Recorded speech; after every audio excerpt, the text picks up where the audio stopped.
নওগাঁর ধামইরহাট উপজেলার সীমান্তবর্তী ইউনিয়ন আগ্রাদীগুন এলাকার মাটি বেশ উঁচু এবং পানি সংকটের কারণে একসময় মাঠের পর মাঠ ফসলি জমি অনাবাদি পড়ে থাকত।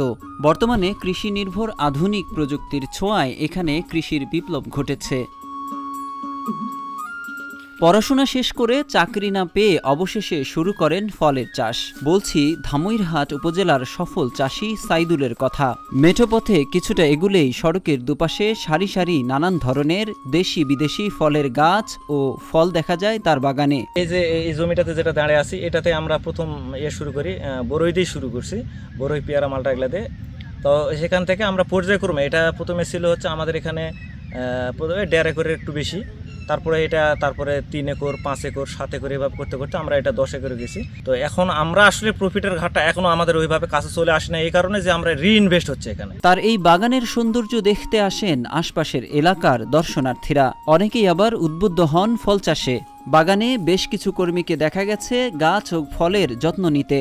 নিজের আর্থিক সচ্ছলতার পাশাপাশি তৈরি করেছেন কিছু লোকের কর্মসংস্থানও। পলি করা হচ্ছে পোকার কারণে, পোকা থেকে রক্ষা পাওয়ার জন্য। অনেক ঘাস হয়ে গেছে, বাগানের ক্ষতি করছে, ঘাসটা মেরে ফেলবো, বাগানের ফলাফল হবে বেশি ভালো। এখানে আমরা আসছি 50 ঘাউর কলা কিনছি, 400 টাকা দাম।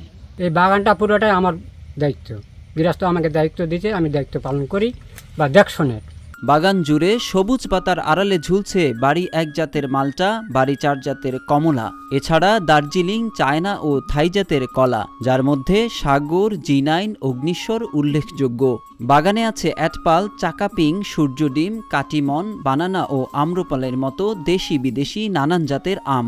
এছাড়া রয়েছে থাই, কাজি ও পাতাবাহার জাতের পেয়ারা।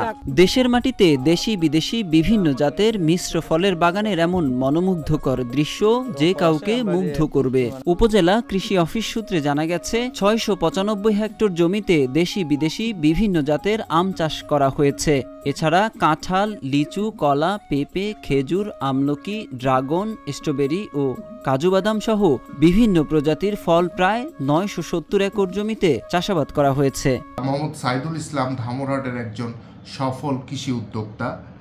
তিনি পড়ালেখা শেষ করে চাকরির পেছনে ছুটেছেন, কিন্তু চাকরি না পেয়ে কৃষি নিয়ে তিনি তার কর্মকাণ্ড শুরু করেছেন। এখানে প্রথম থেকেই উপজেলা কৃষি অফিস ধামইরহাট তাকে পরামর্শ দিয়ে এবং বিভিন্ন প্রকল্পের উপকরণ দিয়ে তাকে সহযোগিতা করেছে এবং বর্তমানে তিনি ধামইরহাটের একজন আইকন, সফল চাষি, সফল উদ্যোক্তা।